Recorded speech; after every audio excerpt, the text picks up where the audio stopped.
Diba kasi sabi natin kanina, ang salita ng Diyos ang siyang gabay at ilaw natin sa landas na ating nilalakaran. Kaya ang isang kabataan ko, mga kapatid, na patuloy na mumuhay sa mundong ito, madali ko siyang madadaya ng mga tukso ng mundo. Tama? Bakit? Dahil wala po sa kanya ang katotohanan o ang kapangyarihan ng salita ng Diyos na kung saan maaari niya po itong gamitin upang panlaban sa mga pandalayan ni Satanas. Diba? Kaya napakahalaga po, mapalad ang mga kabataan na every Sunday tumatanggap ng salita ng Diyos. Mapalad ang mga kabataan na ngayon pa lang namumulat na ang kanilang kaunawaan na napakahalaga pala ng salita ng Diyos sa buhay ko. Diba? Katulad sabi kanina, yung mga kabataan kasi halos nandyan talaga eh. Mapupusok ang mga kabataan. Yan po ang katotohanan. Kaya pag wala po ang gabay ng salita ng Diyos, ang isang kabataan madali pong mapapahamak. Hindi lang minsan namamalaya ng kabataan dahil piling nila ang saya-saya ng buhay pagkagat sa mga ginagawa nila. Nalilibang sila, pakikibarkada o sa kung ano-anong ginagawa nila. Alam niyo po, hindi lang napapansin nila dahil nga bulag ang kanilang isipan, bulag ang kanilang pagkaunawa sa kung ano ang kakasapitin o kahahantungan ng kanilang pagsasaya sa mundo na ito. Amen? Pero ang isang kabataang Kristiyano na every Sunday tumatanggap ng salita ng Diyos na humubog sa pamamagitan ng salita ng Diyos, meron po silang panlaban sa pandaraya ng mundo. Amen? Diba? Ngayon, normal lang sa kabataan. Normal lang sa kanila yung mga pagbibisyo, yung kung ano lang na ginagawa. Ang hindi nila alam, maaari ito ang magdala sa kanila sa kapahamakan. Kaya salamat sa buhay ng bawat kabataang naririto, tinawag at pinili kayo ng Diyos. Amen? Huwag natin sayangin ang mga salita ng Diyos na atin pong tinatanggap. Maging ganun din sa mga magulang. Napakalaki po ng responsibilidad ng isang magulang sa kanyang anak na kabataan. Diba? Alam niyo po, ang great responsibility ng magulang sa kanyang anak, hindi yung paaralin, pakainin, arugain. Bagamat ito ay kasama po sa responsibilidad ng isang magulang sa kanyang anak. Pero ang great responsibility po ng isang magulang sa kanyang anak ay yung ipaunawa sa kanya ang kahalagahan na siya ay makalakad sa kalooban ng Diyos. Tama? Dahil kahit anong pagpapagal natin, paaralin natin, maibigay natin ang tagumpay ng mundo na ito sa ating mga anak, dahil sa ginawa po natin pagpupursige na ibigay natin ang lahat ng kanyang pangangailangan, mga damit, mga pagkain, pero ang kanyang espiritu, kaluluwa naman ay mapapahamak sapagkat hindi natin na ipaunawa sa kanya na kailangan niya ang Diyos sa buhay niya. Useless lahat yan. Tama? Useless po lahat po yan. Alam niyo po, ang ikapapahamak po ng ating mga anak ay wala po sa kanilang sarili, kundi sa pagiging irresponsable po ng isang magulang dahil hindi niya na ipaunawa na kailangan mo ang Diyos sa buhay mo. Amen? At ang makakapagpaunawa lamang po niyan sa mga kabataan o sa mga bata ay walang iba kundi ang isang magulang na Kristiyano. Ang isang magulang na talagang kilala niya ang Diyos sa buhay niya. Ang isang magulang na talagang bukas ang kanyang pagkaunawa sa mga spiritual na bagay na nangyayari sa kanyang paligid. Diba? So kapag ang isang magulang hindi po bukas ang kanyang pagkaunawa sa mga nais po o sa kalooban ng Diyos, hindi niya po talaga kayang gabayan ang kanyang anak na habang lumalaki na ituturo niya ang kahalagahan na maunawaan natin ang kalooban ng Diyos. Kaya napakahalaga mga kabataan, makinig tayo sa ating mga magulang. Kapag ipinupush tayo ng maglingkod sa Diyos, hindi pa tayo ay mapahamak. Dahil ang paglingkod sa Diyos, ito po ay isang pribilehiyo lamang. Kapag tayo ay nagamit ng Diyos, o ang ating buhay ay nagamit upang maglingkod sa Diyos, hindi dahil sa sarili nating galing. Hindi dahil may talento tayo, kaya tayo nakakapaglingkod sa Diyos. Diba? Kundi binigyan tayo ng Diyos ng isang pagkakataon na mapaglingkuran ang hari ng mga hari at Panginoon ng mga Panginoon. What a great privilege. Diba? Yan po isang napakalaking pribilehiyo na dapat natin makita. We are not deserved. Wala nang talaga tayong kakayahan. Pero binigyan po tayo ng isang napakalaking pribilehiyo. And I do believe hindi po natin kaya yan without the empowerment of the Holy Spirit. Tama? Kaya ang mahalaga po yung tinatawag na baptism of the Holy Spirit. So medyo malalim na pag-aaral po, darating po tayo sa mga pag-aaral na yan. Iba po kasi ang when we receive Jesus, ang banal na Espiritu, tatanggapin po natin agad yan. Mag-i-indwell, mananahan po sa atin ang banal na Espiritu. Pero alam niyo po, kailangan ng isang mananampalataya na siya ay mabautismuhan sa banal na Espiritu. Bakit? Para ma-empower siya. Para yung mga kaloob ay lumabas sa kanyang buhay. Kumbaga, i-empower siya upang yung kanyang kaloob, yung kanyang kakayahan na makapagsalita, magamit ng Diyos ang kanyang buhay, ay mas lalong maging epektibo sa kanyang buhay. Tama? So, napakahalaga po niya. That's why kailangan po natin ang banal na Espiritu sa buhay natin. Without the empowerment of the Holy Spirit, mahihirapan po tayo na maglingkod sa Diyos. Without the empowerment of the Holy Spirit, o without the guidance of the Holy Spirit, mga kapatid, without the help of the Holy Spirit, mahihirapan po tayo na makipaglaban, makipagsapalaran sa mundong ito. Bakit? Dahil walang tumutulong sa atin. That's why we need the Holy Spirit in our life. So yung po pag-aaralan natin ngayon sa umaga nito. The Great Helper. Amen? Ang ating dakilang tagatulong, patnubay.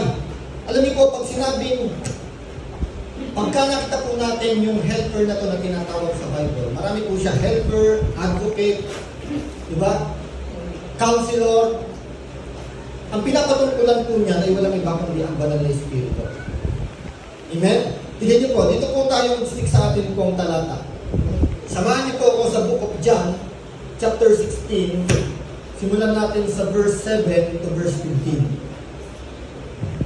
Pinuha ko po siya sa ESV version. Sabi po dito, wala po yung verse 7. Ay, hindi ko po na-type yung one. Meron po siya sa verse 7.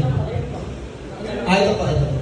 Amen. So, sa John chapter 16, start from verse 7 to verse 15. Sabi dito, verse 7, nevertheless, I tell you the truth. It is to your advantage that I go away. For if I do not go away, the Helper will not come to you.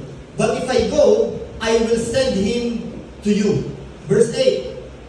And when he comes, he will convict the world concerning sin and righteousness and judgment. Verse 9.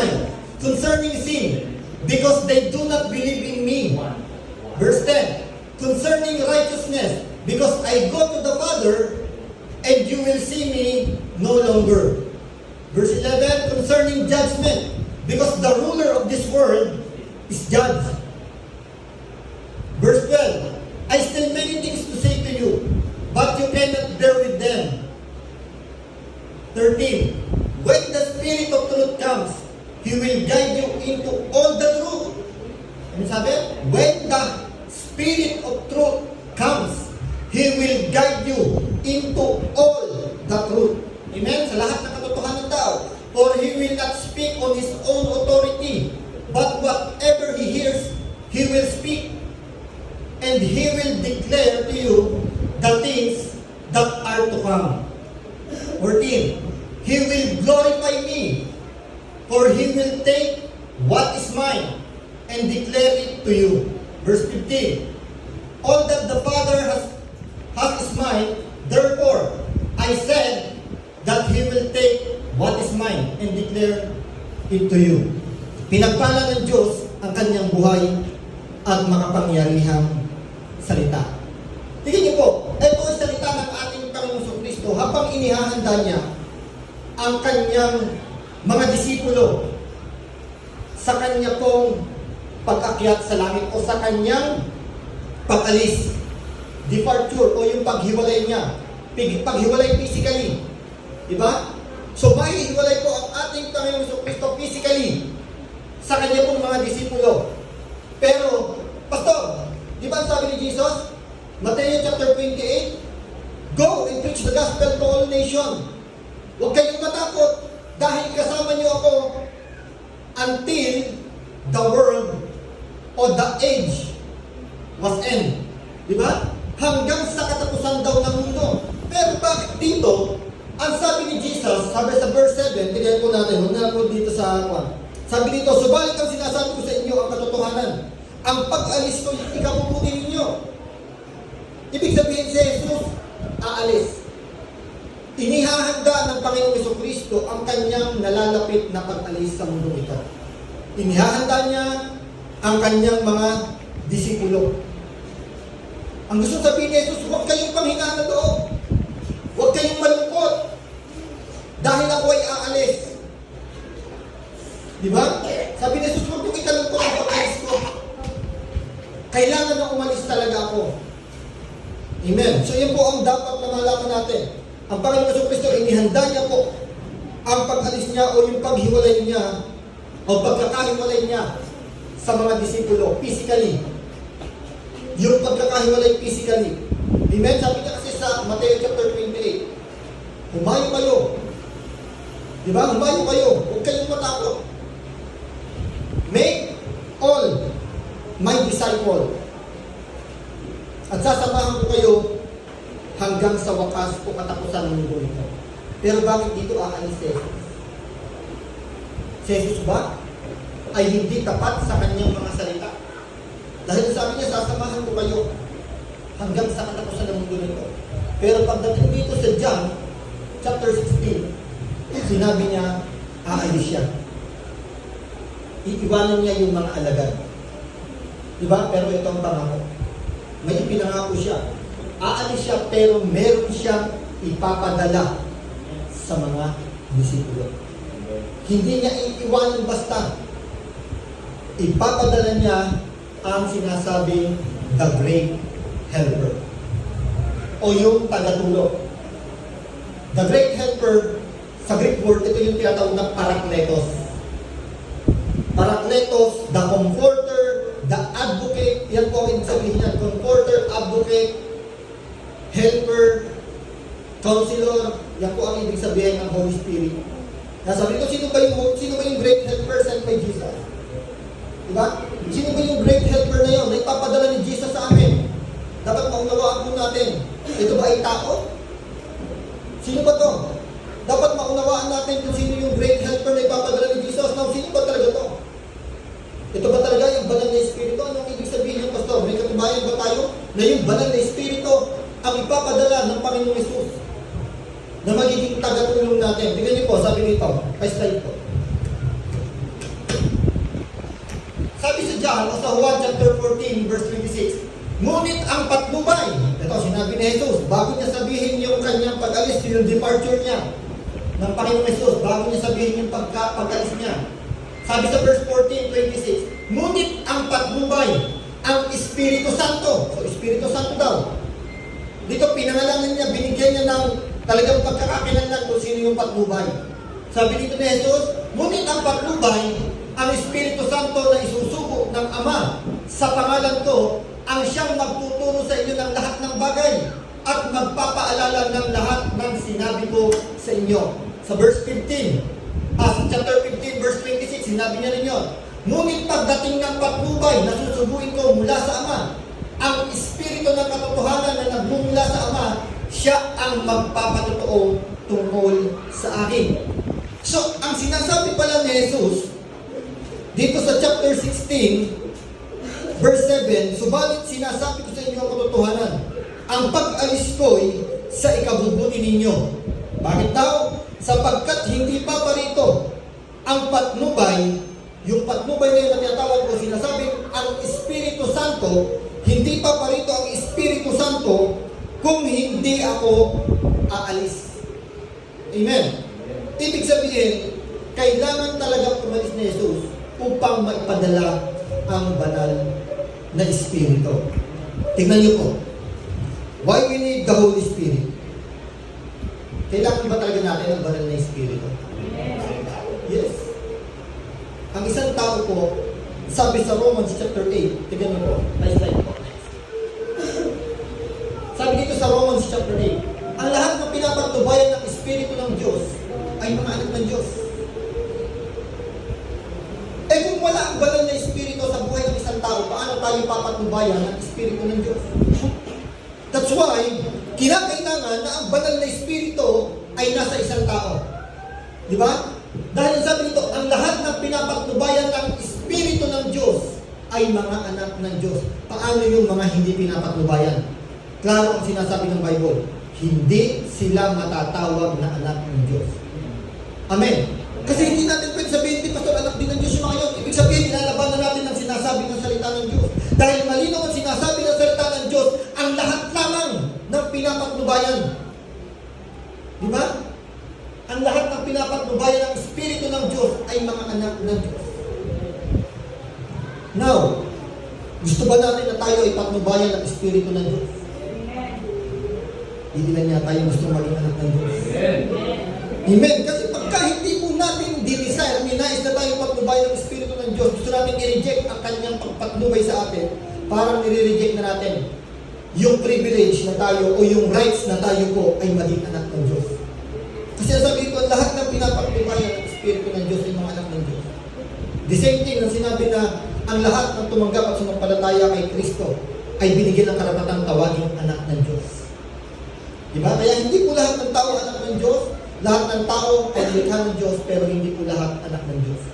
Dahil klarong-klaro po ang sinasabi ng Bible na ang mga sumampalataya tumanggap lamang kay Kristo ang binigyan ng karapatang tawaging anak ng Diyos at ang mga taong pinapatnubayan lamang ng banal na Espiritu ng Diyos. Paano magkakatumba yung dalawang talata na yan?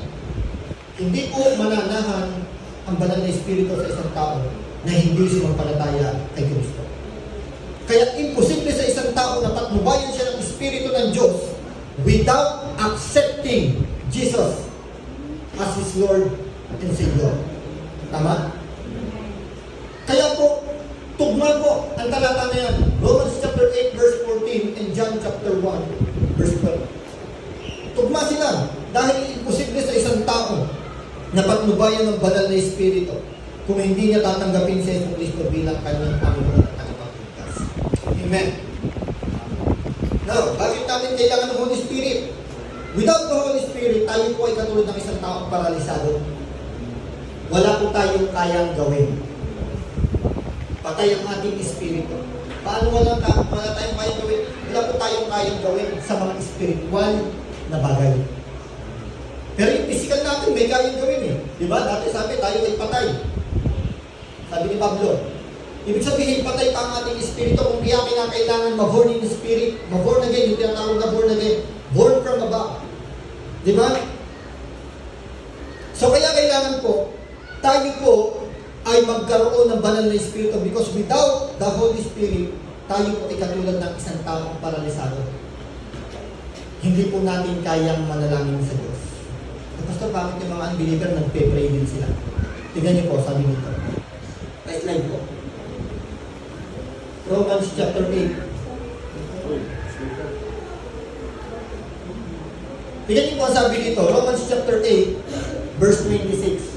Ganyan din naman, tinutulungan tayo ng Espiritu sa ating mga kahinaan sapagkat hindi tayo marunong manalangin ng nararapat. Ayun pala. Saan daw tayo tinutulungan ng banal na Espiritu? Sa ating mga kahinaan sapagkat hindi tayo marunong manalangin ng nararapat. May mga panalangin ng unbeliever, pero yun ay yung mga panalangin na para lamang sa kanilang kalooban. Hindi ayon sa kalooban ng Diyos. Dahil ang ipinapanalangin nila, maaring sila dumarating sa problema, pray sila. Panginoon, tulungan po ako sa problema na ito. Kasi sabi ng Bible, tumawag ka. Manalangin ka. Pero sabi dito, gayon din naman, tinutulungan tayo ng Espiritu sa ating mga kahinaan sapagkat hindi tayo marunong manalangin ng nararapat. Kaya ang Espiritu ang namamagitan para sa atin at dumaraing sa paraang hindi natin kayang sabihin. Diba? Kung wala pong banal na Espiritu sa atin, hindi po natin kayang manalangin ng nararapat po ayon sa kalooban ng Diyos. Maaring manalangin man tayo, pero ito po ay hindi tatanggapin ng Diyos. Bakit? Wala pong namamagitan sa ating panalangin. So napakahalaga po ng banal na Espiritu sa buhay ng isang tao. Dahil kapag tayo po ay tinutulungan ng banal na Espiritu, ibig sabihin siya po ang namamagitan sa tao at sa Diyos sa panalangin po natin. Diba? Without the Holy Spirit, mga kapatid, hindi po natin kayang manalangin ng nararapat. Amen. Napakahalaga din po ng banal na Espiritu na nasa buhay ng isang tao. Dahil kung wala ang banal na Espiritu sa buhay ng isang tao, wala po ang garantiya ng ating kaligtasan. Ang banal na Espiritu po ang tanda na ang isang tao ay may kaligtasan. Pa-slide po.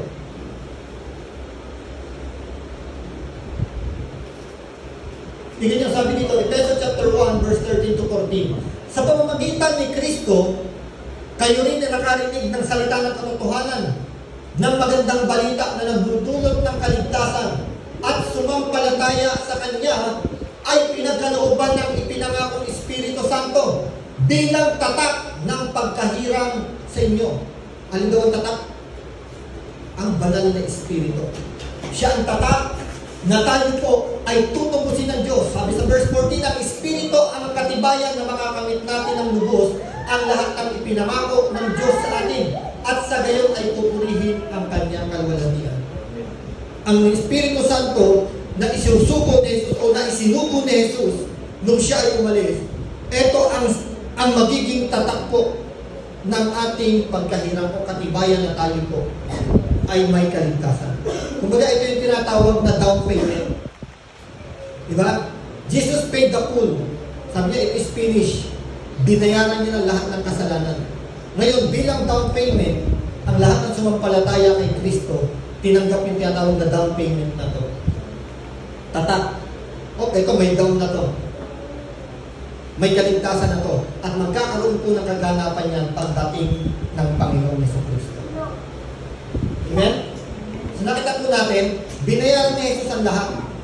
Ngayon, yung mga binayaran na yun, yung mga sumampalataya kay Jesus, bilang down payment, tinatakan ng banal na Espiritu. Ibinigay sa kanila ang banal na Espiritu upang katibayan na ito, kasama to.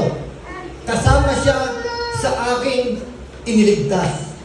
Kaya pagdating ko, kung sino yung mga may tatak na ito, ay makakasama ko. Amen.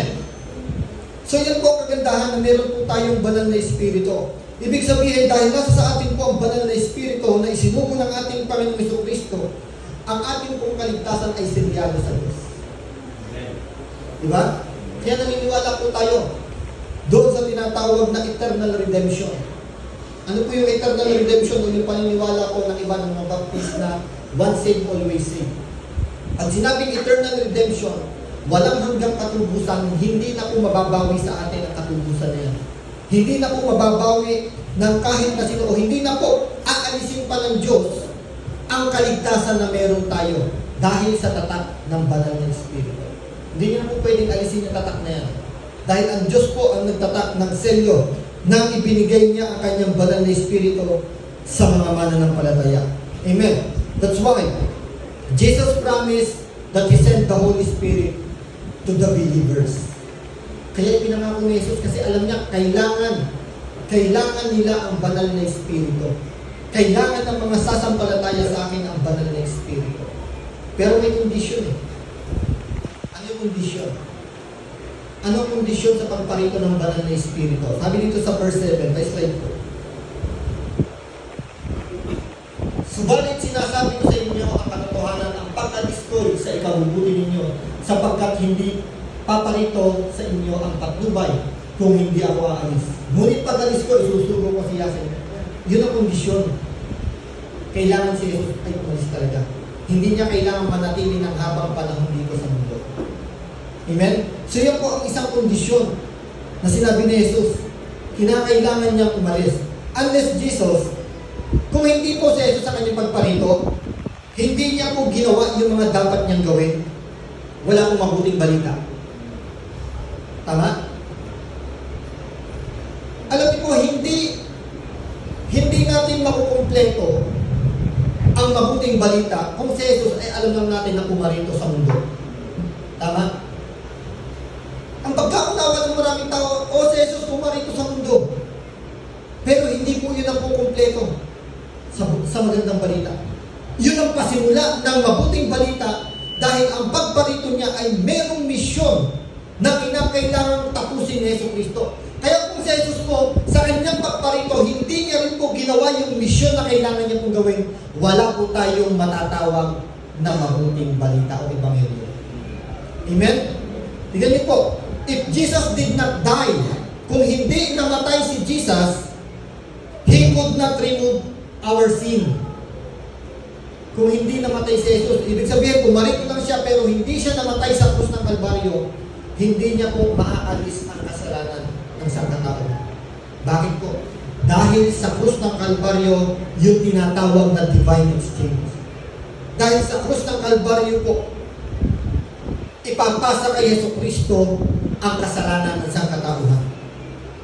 Dahil sa krus ng Kalbaryo niya po, gagapiin ang kasalanan ng mundong ito. Amen? At kung si Jesus po hindi namatay, hindi siya muling mabubuhay. Tama? Meron ba kayo nalaman, nakita namatay, hindi pa namamatay pero muli nang nabuhay? Di ba kaya nga tayo, tinatawag tayo mga nabuhay na muli? Born again? Kasi dati patay ang ating espiritu, kung kaya kinakailangan mabuhay mo.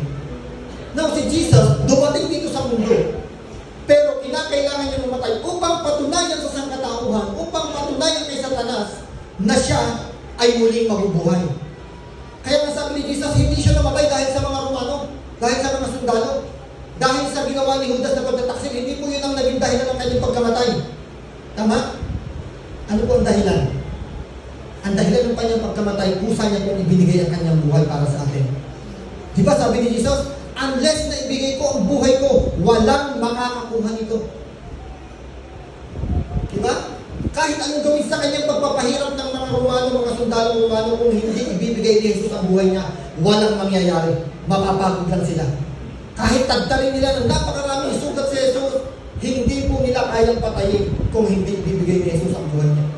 Kasi ang sabi ni Jesus, ako lang ang may kakayahang ibigay ang buhay ko. Di ba? Dahil kasama po yun sa kanyang misyon. Ibibigay niya talaga, isasakripisyo niya talaga ang buhay niya para sa tao. Amen. Diba? So, kaya pinakailangan ko. Pero pinakailangan niya talagang ibigay upang patunayan ni Jesus kay Satanas at sa sanlibutan ito sa kanyang muling pagkabuhay na pagtagumpayan niya ang kamatayan at ang kasalanan. Amen. At ito pa po, kinakailangan talaga mabuhay ni Jesus. Kinakailangan niyang mag-resurrect. Bakit po? Dahil kinakailangan niya pong bumalik sa Ama. Kasi kung hindi siya babalik sa Ama, the Holy Spirit will not send to us. Hindi po darating ang patnubay sa atin kung hindi babalik si Yesu Kristo sa Ama. Amen. Hindi po masesend o hindi po natin tatanggapin. Hindi natin o hindi isusugo ang banal na Espiritu. Kinakailangan po si Jesus mamatay, pumarito sa mundo ito upang mamatay sa ating mga para sa ating mga kasalanan at upang muling mabuhay, upang ipakita na siya ay nagtagumpay at upang bumalik sa Ama para isugo ang banal na Espiritu sa atin. Amen. Amen. Coming of the Holy Spirit, yung pagparito mo ng banal na Espiritu, ano po ang dapat natin makita dito? Ano ang isang napakalaking pagpapatunay nito sa atin? Ang napakalaking pagpapatunay po nito sa atin, mga kapatid, na panghawakan po natin ngayon, hindi po nawalan ng kabuluhan ng sakripisyo ni Jesus sa krus ng Kalbaryo. Paano natin nasabi yun, Pastor? Na ang pagsubok o ang pagdating ng banal na Espiritu dito sa mundo ay pagpapakita na hindi nawalan ng kabuluhan ang ginawa ni Jesus sa krus ng Kalbaryo, ang sakripisyo niya. Bakit po? Dahil tinanggap ng Ama ang kanyang sakripisyo. Tingnan niyo po, Gawa chapter 2. Sabi dito sa Gawa chapter 2 verse 32 hanggang 33, ang Jesus na ito ay muling binuhay ng Diyos at saksi kaming lahat sa pangyayaring iyon. So nangangaral po ang mga disipulo. Diba ito yung sa nangangaral sila sa maraming tao. Ang Jesus na ito ay muling binuhay ng Diyos at saksi kaming lahat sa pangyayaring iyon. Pinaupo siya sa kanan ng Diyos at tinanggap niya mula sa Ama ang ipinangakong Espiritu. Ito ang kanyang ibinuho sa amin tulad ng inyong nakikita at narinig. Yun po ang katunayan. Na si Jesus, nung siya po ay umakyat sa langit, dahil natapos niya na ang kanyang misyon dito sa mundo, ang sabi po dito, tinanggap niya mula sa Ama o pinaupo siya sa kanan ng Diyos at tinanggap niya mula sa Ama ang banal na Espiritu. At yung banal na Espiritu na tinanggap niya mula sa Ama ang siyang ibinuhos ni Jesus. Kasi ang sabi niya, ang pag-alis niya, di ba? Kaya siya aalis upang ang banal na Espiritu ay maisuko. Kung kaya naibuhos niya, naisuko niya ang banal na Espiritu sapagkat tinanggap ng Diyos ang kanyang sakripisyo sa krus na Kalbaryo. Tinanggap ng Diyos ang kanyang pagtatagumpay. Kaya ang banal na Espiritu po, o ang pagparito ng banal na Espiritu, ay nagpapakita na hindi po nawalan ng kabuluhan ang lahat ng ginawa ng Hesus Kristo. Ibig sabihin, hindi po nawalan ng kabuluhan ang pinapanampalatayaan natin. Hindi dapat tayo magduda. Meron ba talagang kabuluhan yung pananampalataya ko sa muling pagkabuhay ni Jesus? May garantiya ba talaga? Yung muling pagkabuhay ni Jesus, may garantiya ba talaga yan sa buhay ko? Sa kaligtasan ko? Yes! Dahil pumarito ang banal na Espiritu bilang pagpapatunay na ang lahat ng sakripisyo na ginawa ni Jesus Kristo ay tinanggap ng Diyos. Nagkaroon ng kabuluhan lahat. Now, pag-usapan naman natin ngayon, yung tungkol sa banal na Espiritu, ano ang mission niya nung siya ay pumarito? Para lamang ba maging selyo? Para lamang ba maging tatak ng kaligtasan natin? So, hindi lang po yun. Ano ang mission niya dito sa mundo, sa sanlibutan? Dito sa sanlibutan, o sa lahat ng tao, ang mission po niya, patunayan ng banal na Espiritu na ang paniniwala ng sanlibutan ay maling-mali. Amen? Tingnan niyo po, sabi sa verse 8. Ay slide po.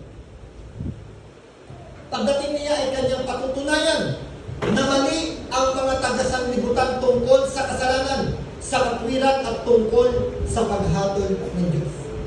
So pagdating pala ng banal na Espiritu dito, hindi lamang siya magiging yung parang selyo natin na sigurado ligtas sa itong tao nito, kundi meron pa siyang patutunayan. Ano yung ibig sabihin ng patutunayan na yan? Tingnan niyo po. Sa Greek word po, ang original na pagkakasalan yung sinabing convict o yung patutunayan, sa Greek word po, ay ito po ang ibig sabihin niya. Pa-slide po, Pastor. Ito po yan. Patutunayan or to convict. Ang Greek word po nito to ay eleuthero. Sa Greek word. Ano po ang meaning nito? Ang meaning po nito ay hikayatin or to convince. Yun po ang kanyang trabaho ng banal na Espiritu. Hikayatin ang anin daw, ang sanlibutan ito sa kanilang maling mga pagkaunawa. Mali ang pagkaunawa ng sanlibutan tungkol sa kasalanan. Mali ang pagkaunawa ng sanlibutan tungkol sa katwiran. Mali ang pagkaunawa ng sanlibutan tungkol sa paghatol ng Diyos. Kaya narito ang banal na Espiritu ay sinugo ng ating Panginoon Kristo upang hikayatin ng sanlibutan na paniwalaan ang katotohanan. Di ba kaya sabi, He guide all truth sa lahat ng katotohanan. Di ba? Tingnan niyo po, paano natin nasabi sa kasalanan? Pa-slide po. Patutunayan niya ang tungkol sa kanilang kasalanan sapagkat hindi sila naniwala sa akin. Di ba? Makikita po natin dito ang pagkakaunawa ng tao sa kasalanan dahil nakakagawa ng pagkakasala ang tao makasalanan. Yan po ang pagkakaunawa ng tao. Akala nila yung isang tao na kriminal, yun ang makasalanan, wala nang kapatawaran, akala ng sanlibutan, no. Pero pinapatunayan po ng banal na Espiritu na hindi iyan ang tinatawag kong kasalanan o hindi iyan ang kasalanan talaga. Dahil ang kasalanan na sinasabi ni Jesus, yung hindi paniniwala sa Kanya. Amen? Tingnan nyo. Paano natin masasabi yan? Pa-slide po, next. Tingnan po sabi dito, Juan chapter 15, 22 to 24. Kung hindi ako naparito at nagsalita sa kanila, hindi sana mapapatunayang nagkasala sila. Sabi ni Jesus, kung hindi ako naparito at nagsalita, nangarang sa maraming tao, hindi sana mapapatunayang nagkasala sila. Anong ibig sabihin ni Jesus doon? Walang pwedeng magsabi na ako matuwid ako sa paningin ng Diyos pero nire-reject natin si Jesus. Ako wala akong kasalanan nagagawa. Hindi ako pumapatay, hindi ako nangangalinya o kung ano man ang kasalanan. Pero nire-reject si Jesus sa buhay niya. Katulad ng ginawa ng mga tao tao nung panahon ni Jesus na narito. Nangangaral si Jesus, pero anong ginagawa ng mga tao? Hindi nila tinatanggap ang sinasabi ni Jesus. Patuloy nilang nare-reject si Jesus. Yun po ang greatest sin. When we reject Jesus, or when you reject Jesus, yan po ang greatest sin. Kaya nga sabi, ang kasalanan na walang kapatawaran ay ang pamumusok sa banal na Espiritu. Ano gusto namin pamumusok? Ito ba ay yung magsabi tayo ng hindi maganda sa banal na Espiritu? Kutyain natin ang banal na Espiritu, yun ba yun? Ang tinatawag ng pamumusok dito ay yung hindi mo natin tanggapin, paniwalaan, yung sinasabing conviction of the Holy Spirit. Di ba yung sinabi kanina? Hikayatin. O yung paghikayat ng banal na Espiritu sa tao. Pag sinabing conviction, ganito po yan, mga kapatid. Dalawang klase po ang tinatawag na conviction ng Holy Spirit. Sa mga mananampalataya, ang conviction ng Holy Spirit sa atin, meron tayong mga bagay na gusto natin gawin, pero minsan mali pala. Minsan akala natin, naiisip natin, ay mali yata itong gagawin ko na to. Dapat siguro hindi ko ito gawin. Ang tawag po dyan, conviction of the Holy Spirit. May nagpapaalala sa atin, mali yan. Kaya hindi mo dapat gawin yan. Di ba? Dahil nasa atin ang banal na Espiritu. Pero sa mga unbeliever, ito po ang conviction ng banal na Espiritu. Ang conviction po ng banal na Espiritu o ang paghikayat ng banal na Espiritu sa mga unbeliever, paniwalaan mo na wala kang kayang gawin para maligtas ka. Paniwalaan mo na si Jesus lamang ang may kakayaan o ang may ang dahilan upang ikaw ay maliligtas. Di ba? Kasi ang unbeliever, huwag natin aalisin ang katotohanan na ang unbeliever magpasa hanggang ngayon, patuloy silang nagbibigay ng kahit na kaunting effort o patuloy silang naniniwala na kahit kaunting effort may naibibigay sila para sa kapatawaran ng Diyos o dun sa tinatawag na righteousness. Mamaya susunod po natin yung tinatawag na righteousness. Di ba? So yun po ang pagkumbinsi o paghikayat ng banal na Espiritu sa mga unbeliever. Paniwalaan mo na si Jesus lang ang tumapos at sapat na yun para maligtas ka. Wala ka nang dapat gawin. Di ba? Kinakailangan na lang magbunga sa buhay mo yung tinanggap mong kaligtasan. Amen. Di ba? So sabi ni Jesus, kung hindi ako naparito at nagsalita sa kanila, hindi sana mapapatunayan nagkasala sila. Ngunit ngayon wala na silang maidadahilan sa kanilang kasalanan.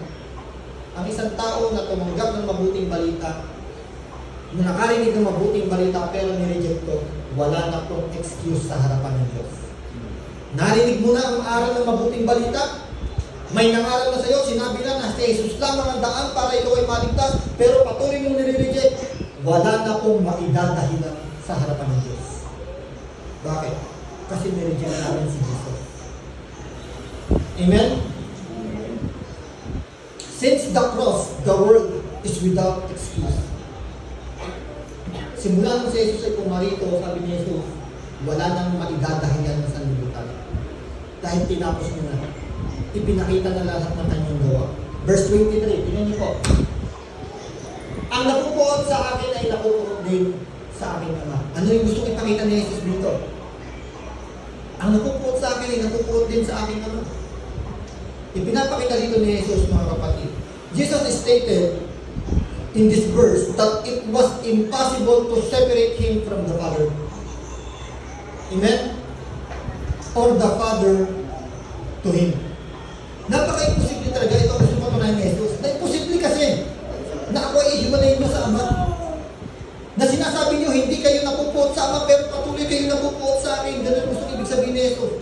Kinikilala niyo ang Ama, pero ayaw niyo akong kilalanin. Yun ang gustong patunayan ni Jesus. Kaya sabi niya, ang napupuot sa akin ay napupuot din sa Ama. Kaya hindi pwedeng sabihin ng isang tao, basta ako, kinikilala ko ang Diyos, pero I reject Jesus. Hindi pwede yun. Dahil malinaw ang sinabi ni Jesus, ang napupuot sa akin ay napupuot din sa Ama. Naniniwala tayo na ang Diyos ay Ama, pero hindi natin kayang paniwalaan na si Jesus ay Diyos. Parang hindi na rin po natin pinaniwalaan ang Ama na Diyos. Kasi sabi niya, ang napupuot sa akin ay napupuot sa Ama. Next verse po, ay slide.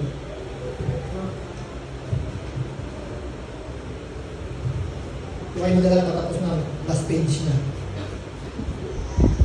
Tingnan niyo po sa verse 24. Kung hindi sana ginawa sa kanilang kalagitnaan ang mga gawaing hindi pa nagawa ni Numan, wala sana silang kasalanan. Ngunit nakita na nila ang aking mga gawa, subalit sa kabila nito'y kinapuutan pa rin nila ako at ang aking Ama.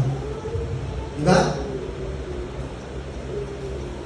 Jesus proclaimed that His preaching, teaching, and miracles would reveal who He was. Nung si Jesus po narito sa mundong ito, hindi niya sinabi na ako ay Diyos.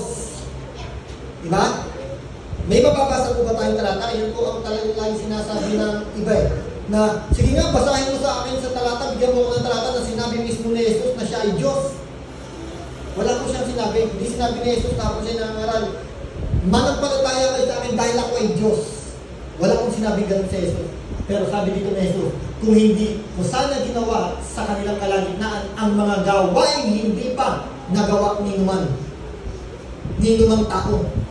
Yung ginawa ni Jesus Kristo nung siya po ay narito sa mundo, kahit na sinong tao, wala pa pong nakagawa niya. Tama? Pagpapatunay na na si Jesus ay Diyos. Dahil Diyos lamang ang may kakayahan nagawa ng lahat ng nagawa ni Jesus. Tama? So sabi dito ni Jesus, tingnan nyo, Jesus proclaimed that His preaching, teaching, and miracles would reveal who He was. Ipinakita niya na. Nangaral na siya sa kanyang mga pangaral, sa kanyang mga pagtuturo, sa kanyang mga himala na ipinakita, pero ano nung ginawa? Ngunit nakita na nila ang aking mga gawa, subalit sa kabila nito'y kinaputan pa rin niya ako. Diba? Dahil pa rin, galit pa rin sila kay Jesus. Sinasabi niya, sinungaling sa Jesus, nangunguso, pamunguso na, blasphemy, sabi nila kay Jesus. You are a blasphemy, sabi ng mga Pariseo. Diba? But still, many people rejected Jesus sa kabila ng lahat ng kanilang nakita. Ngayon naman po, wala na si Jesus dito eh. Pero sa kabila ng ating mga pinapahayag, marami pa rin tao still nire-reject nila si Jesus. Sa kabila ng mabuting balita po na ating narinig, patuloy pa rin nire-reject ng maraming tao si Jesus. Kaya to, the greatest sin is to reject Christ and the cross.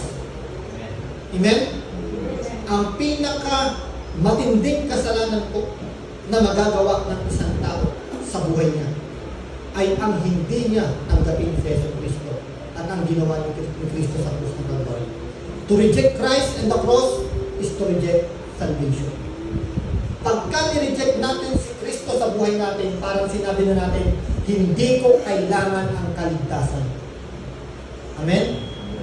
Bakit po? Kasi si Jesus lamang ang may kakayahan magbigay sa atin ng kaligtasan. At ang ginawa niya lamang sa krus, ang dahilan kung bakit ang isang tao ay maliligtas. Amen. Pangalawa po, yung sa tinatawag na katwiran o righteousness. Pa-slide po. Sorry. Balik ko. Wala po pala dyan. So dito po, sabi dito, sa verse 9, verse 10, patutunayan niya ang tungkol sa katwiran sapagkat ako'y pupunta sa Ama at hindi na ninyo ako makikita. So ito yung sinasabi natin kanina, na si Jesus ay pumunta sa Ama at tinanggap ng Diyos ang kanyang sakripisyo. Jesus presented a spotless righteousness to the Father. Yung kanya pong sakripisyo. Ipinresent niya po sa Ama yan. Pagpunta niya sa Ama, sa harapan ng Ama, natapos ko na po ang aking misyon sa mundo nito. Tapos na yung sakripisyo ko. Di ba? So kung kaya, ito yung tinatawag na righteousness. Ito yung sinasabi natin kanina. Mali ang pangunawa ng sanlibutan doon sa tinatawag na righteousness. Paano ang righteousness ng sanlibutan? Kailangan gumawa ko ng mabuti para maging matuwid sa paningin ng Diyos. Pero ang righteousness na binigay ni Jesus, hindi. Ipinasa niya ang righteousness sa mga tao na sumampalataya sa Kanya. Tingnan niyo po, 2 Corinthians chapter 5, verse 21. Hindi nagkasala si Kristo, ngunit alang-alang sa atin siya itinuring na makasalanan. Upang sa pakikipag-isa natin sa Kanya ay maging matuwid tayo sa harapan ng Diyos. sa pakikipag-isa lamang kay Yesu Kristo, tayo ay magiging righteous sa paningin ng Diyos. Amen? So napakaklaro po ng sinasabi ng salita ng Diyos. Sa pakikipag-isa natin sa Kanya, ay maging matuwid tayo sa harap ng Diyos. Hindi nagkasala si Jesus, pero doon sa krus ng Kalbaryo, itinuring siyang makasalanan para sa atin. Ngayon tayo naman po ay walang katuwiran.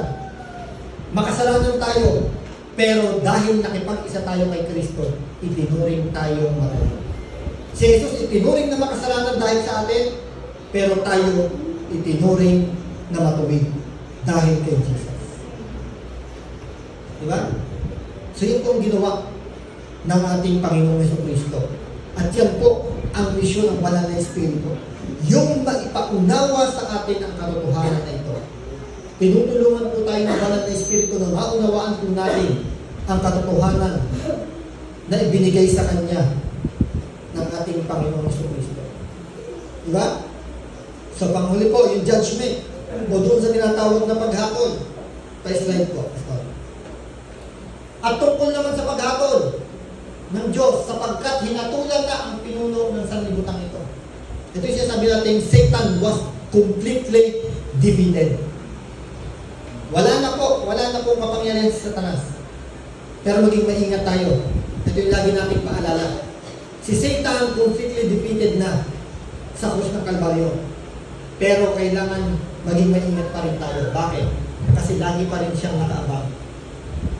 Alam niyo po, sa isang napakaliit na pagbibigay po natin ng puwang sa diablo para makakilos sa buhay natin, pwede po yan maging malaking kasalanan o pagmulan ng napakaraming kasalanan. Tama? So alam niyo, ang kaunti o maliit na pagbibigay natin ng puwang sa diablo, pwede po yan maging malaking kasalanan. Maging malaking pagkakasala na magkakaroon ng mga damay-damay. Kaya sabi po dito, magmaingat dapat tayo. Kaya sabi, maging mapagbantay kayo dahil ang kaaway na diablo ay laging nariyan, nag-aabang, umuungal na parang leon, at nag-aabang ng mga sisilain. So kaya sabi, maging mapagbantay tayo. Dapat maging maingat po tayo. Kaya nandiyan ang Banal na Espiritu. Minsan kasi nilalabanan po natin ang conviction ng Holy Spirit sa atin. Alam na natin mali, itutuloy natin. Di ba? Alam na po natin mali dahil sa leading ng Banal na Espiritu, dahil sa pangungusap ng Banal na Espiritu, pero itinutuloy po natin. So minsan po, alam nyo, ito ang mga nagiging dahilan kung bakit ang isang tao po ay tumatanggap ng mga bad consequences sa buhay.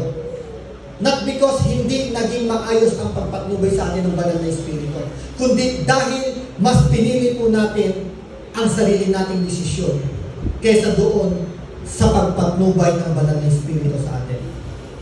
Kasi kahit nasa atin po ang Banal na Espiritu, mga kapatid, still, meron pa rin po tayong free will.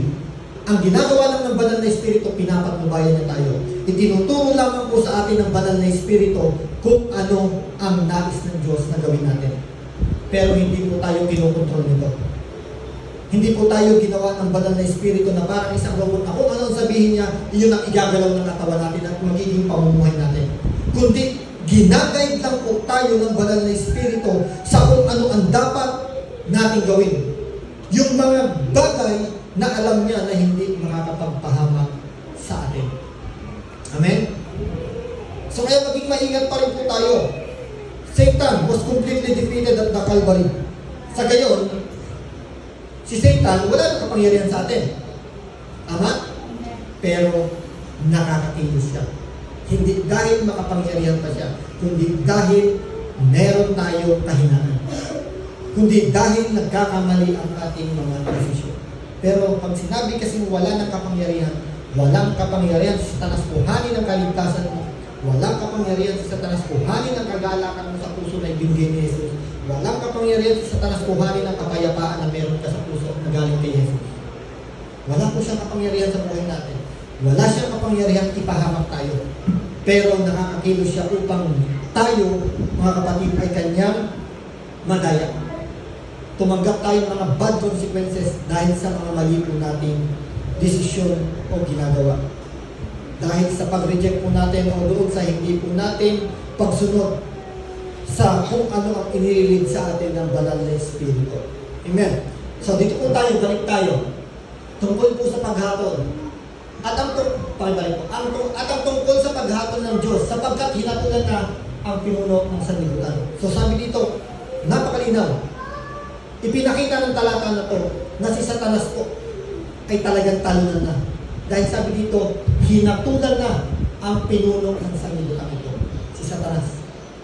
Di ba siya ang pinuno ng sanlibutan ito? Pero sabi dito, hinatulan na. Satan was completely defeated at the Calvary. So sa gayon, Satan will eternally condemn for the lake of fire. Si Satanas po, hinatulan na upang maparusahan sa impyerno. Diba? Doon sa lawak, slide ko. Tingnan po, sabi sa pahayag, ipinakita ng Diyos kay John the Beloved. Ito po ang revelation ng Diyos kay John the Beloved. At ang diablong ng daya ay itinapon sa lawa ng apoy at asupre na pinagtapunan din sa halimaw at huwad na propeta. Pahihirapan sila doon araw at gabi magpakailanman. Tignan nyo, meron po tayong napapanood sa YouTube. Di ba? Sino po ang nakakilala doon kay Angelica naman? Yung Angelica si Miranda? Sino po nakapanood na po nun? Di ba yung kanpo na nakita niya daw yung impyerno si Michael Jackson nagbumunwok? Nagbumunwok si Michael Jackson. So, alam niyo, hindi po isang malaki, yun po isang napakalaking kasinungalingan. Wala pa pong tao sa impyerno. Wala pa pong laman ng impyerno. At wala pa pong impyerno ngayon. Amen? Ano pang isang malaking kasinungalingan dapat natin makita doon? Ito po ang isang malaking kasinungalingan. Obserbahan po natin yung talat. Sabi nito, at ang diablong ng daya ay itinapon sa lawa ng apoy at asupre, na pinagtapunan din sa halimaw at huwad na propeta. Pahihirapan sila doon. Ang sabi? Ano gagawin kay Satanas? Pahihirapan. Pero doon sa napanood natin na yun, sino nagpapahirap sa taong tinapon sa impyerno? Di ba yung mga demonyo, pinapahirapan nila yung tao, which is, ang demonyo at ang diablo ay pahihirapan ko. Hindi sila magiging hari sa impyerno. Na pagdating sa impyerno, hari ako dito, ako si Satanas. Ako ang hari dito. Kayo lahat ng tao, papahirapan ko lahat ng tao narito. No! Isang napakalaking kasinungalingan po yung napapanood po natin na yun. Dahil ang sabi ng Bible, pahihirapan sila doon. Hindi masarap ang buhay ng diablo sa impyerno. Hindi masarap ang buhay ng mga demonyo, yung kanyang ampon sa impyerno. Dahil parurusahan sila ng Diyos sa impyerno. Tama? So alam niyo po, naaalay po ngayon ang ating isipan tungkol sa katotohanan. Ito yung sinasabi natin, Word of God, o yung katotohanan, itinatama po ang mga pandaraya sa atin ng kaaway. Kasi pandaraya po ng kaaway yung panukol na yun, na maniwala tayo na si Satanas ay mag-rule sa impyerno. Diba? So, tignan po natin, napakalinaw na salita ng Diyos. Pahihirapan sila doon. Hindi sila maghahari doon. Hindi sila mangunguna doon. Amen? Now, ano pa po yung sinabi dito?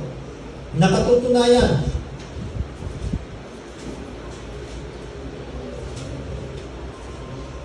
Verse 16.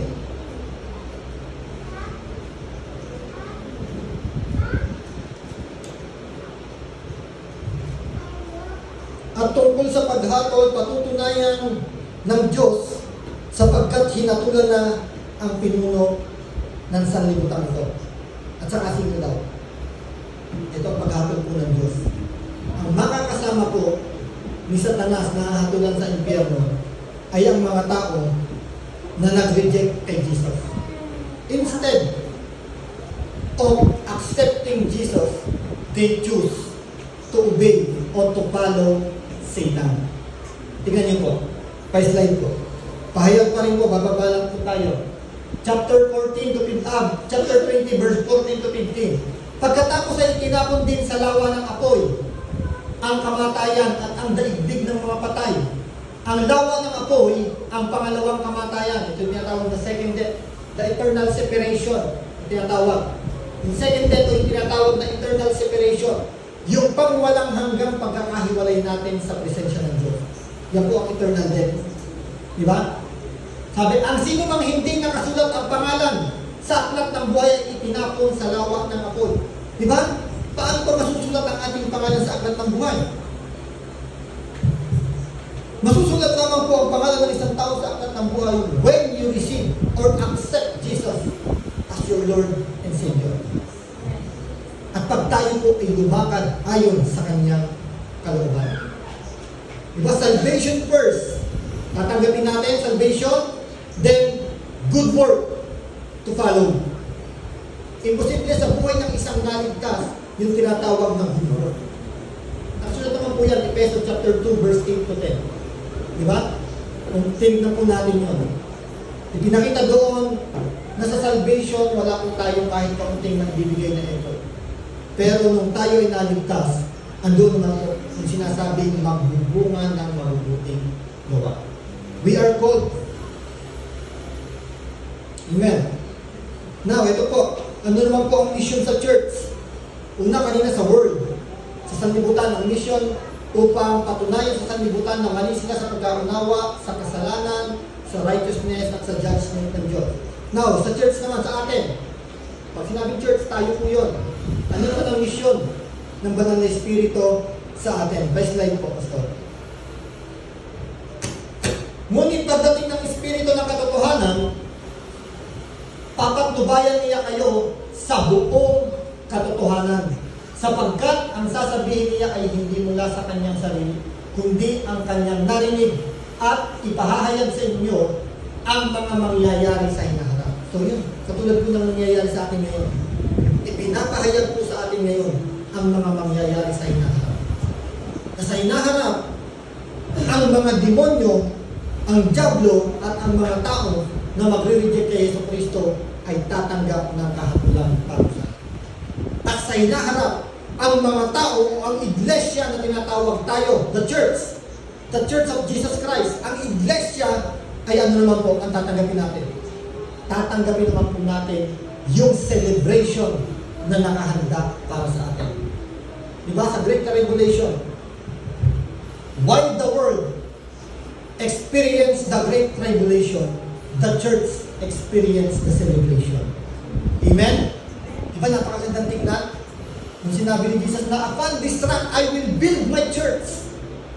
Itataas niya ang kanyang iglesia at hindi hahayaan na maranasan ang matinding kapighatian na nararanasan ng sanlibutan.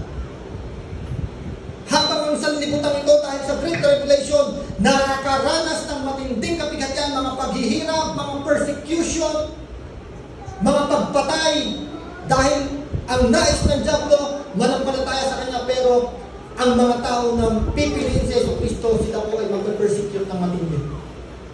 While the church, tayo, ang lahat ng sumampalataya kay Kristo, while the church experience the celebration. Diba? Napakaganda po nun. Kaya po yung sinabing ang mananatili hanggang wakas ang maliligtas, alam niyo po yung talata po na yun, mga kapatid. Talata po yun para sa Great Tribulation. Kasi sa Great Tribulation, doon sa tinatawag na yung talagang matinding kapighatian. Alam niyo po doon, pag sinabi ni Hesus Kristo, andun na yung tinatawag na pugot-ulo si Jesus. Doon na po papasok yun, hindi sa panahon natin ngayon. Diba? Sa panahon po ng Great Tribulation, pagka hindi ka nanatili sa pananampalataya mo, pugot-ulo. Amen? Hindi pugot-ulo. Pag nanatili ka ba sa pananampalataya mo, pugot ang ulo mo. Pero pag hindi ka nanatili sa pananampalataya mo, may enjoy mo sa libutan, pero makakaranas ka dito o mapapahamak ka naman dahil mapupunta ka kay Satanas. So alam niyo po, ito ang dapat natin makita. Sabi dito, ipapahayag niya sa atin, ipapahayag niya sa inyo ang mga mangyayari sa hinaharap. So ito ang mangyayari sa hinaharap. Dahil sa tagumpay ni Kristo, ang lahat ng nakipag-isa sa Kanya ay nakasama niya sa tagumpay. Kaya huwag po natin hayaan, mga kapatid, na tayo, habang ang banal na Espiritu ay patuloy po tayong inililig o ginagabayan, huwag po tayong magmatigas sa banal na Espiritu. Last verse po siguro to, hindi ko na isama dyan. Efesos chapter 4, verse 30.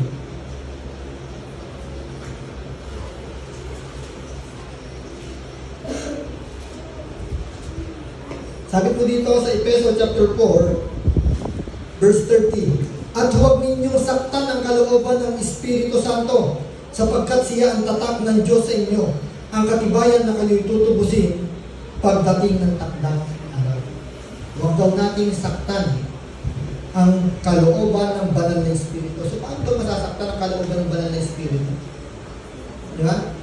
Masasaktan po ang kalooban ng banal na Espiritu kapag hindi po natin sinusunod ang kanyang mga pangungusap sa buhay natin.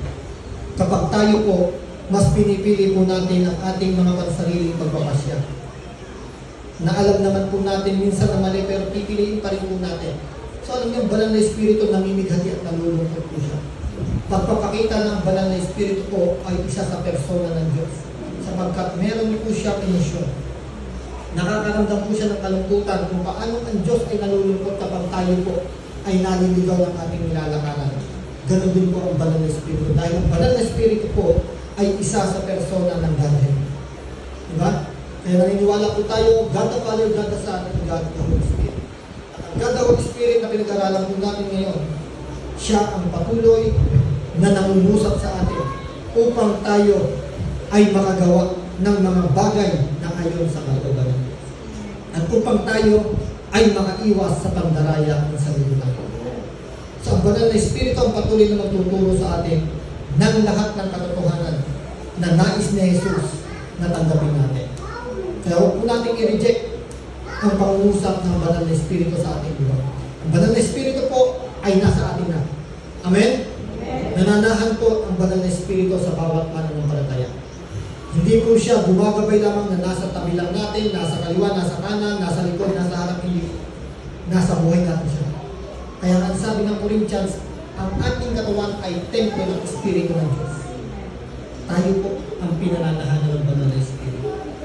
Kaya huwag po natin hayaan na ang templo ito ng Espiritu ng Diyos ay magamit po natin sa mga walang katuturang bagay dito sa mundo o mga gawa dito sa mundo.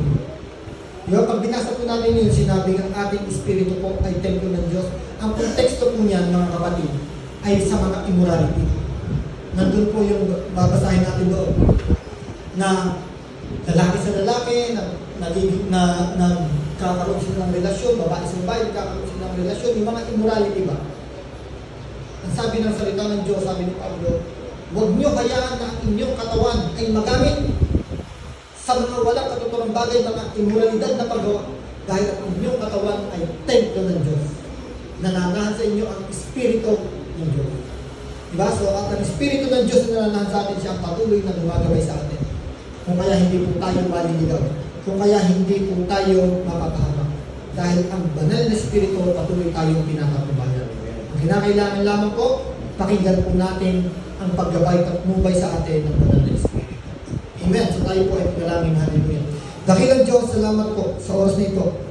Sapagkat ipinakaloob mo sa aming Panginoon ang iyong banal na Espiritu na siyang patuloy na gumagabay sa aming mga buhay, Panginoon. Kung paano po kami lalakad sa sanlibutan ito, Panginoon. Kung paano po namin mapagtatagumpayan ang pandaraya ng mundo ito. Panginoon Jesus, salamat. Salamat dahil hindi mo kami iniwan, Panginoon. Hindi mo kami iniwanan na wala lang, Panginoon. Because Lord, ikaw ay umalis dito sa mundo ito at pumunta sa kanan ng Ama. Isinuko mo yung banal na Espiritu upang maging tagatulong patnubay po namin, Panginoon. Dahil alam mo, Panginoon, na without your presence, Panginoon, hindi po talaga namin kakayanin mapagtagumpayan ang mundo namin. Kaya Lord, salamat. Dahil nasa amin ngayon ang iyong banal na Espiritu na siya patuloy tumutulong sa amin, Panginoon, upang makalakad kami, Panginoon, na ayon sa iyong kalooban. Panginoon, tulungan mo po kami. Holy Spirit, patuloy mo i-empower ang bawat isa sa amin, Panginoon. Empower mo kami, Panginoon, upang mapagtagumpayan po namin ang mga temptation ng mundo nyo. Salamat, Panginoon, dahil alam po namin, nandyan lagi ang iyong paggabat. Pero Lord, please, empower us, Panginoon. Dahil minsan, kahit nandyan ang iyong paggabay, Panginoon, dahil sa aming mga kahinaan, Panginoon, kami po ay naliligaw pa rin at nadadapa. Pero Lord, sa oras po ito, patuloy mo po kaming gabayan, patnubayan, Panginoon, at tulungan na mapagtagumpayan ang mundo ito.